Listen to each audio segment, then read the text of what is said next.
Avec Michael, ce qu'on l'a mis prioritaire pour Groupe Yvon Michel, on croit qu'il est rendu au point de sa carrière où il a besoin d'un plan avec un objectif très important qui va nous permettre de savoir exactement là où il est. En fait, ce qu'on veut permettre dans les 6 prochains mois à Michael, c'est de s'intégrer parmi l'élite de la division des 147 livres et on va lui donner cette opportunité-là. Pour ça, le plan est constitué de 4 combats. Le premier combat va avoir lieu le 7 décembre prochain au Casino de Montréal contre un Argentin, Escobar, un adversaire qui a une fiche de 17 victoires contre 3 revers seulement.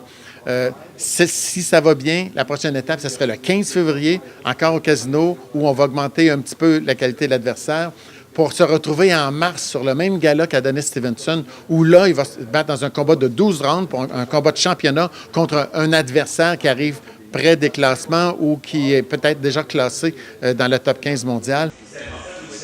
Super, en fait, c'est la meilleure façon pour moi de remonter dans J'ai été 4e mondial à la ceinture de Manny Pacquiao à mon top, donc ça a toujours été mon désir de remonter là le plus vite possible pour ensuite pouvoir me battre en championnat du monde. Donc, je suis vraiment d'accord avec le plan de rester actif, de boxer rapidement, de boxer souvent pour monter rapidement. En juin, tout ça pour le préparer, l'amener en juin de 2018 au Centre Vidéotron, là où il sera du combat principal de l'événement. Son adversaire va être classé dans le top 10 mondial. Une victoire va permettre 2 choses. Une victoire va lui permettre d'être considéré l'un des meilleurs au monde à 147 livres. Et la deuxième chose, d'être considéré une attraction majeure au Québec.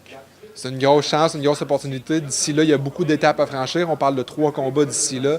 Donc, je veux vraiment me concentrer sur le prochain combat. Mais c'est sûr que si ça arrive en juin, main event à Québec, pour moi, ça serait vraiment quelque chose de grand.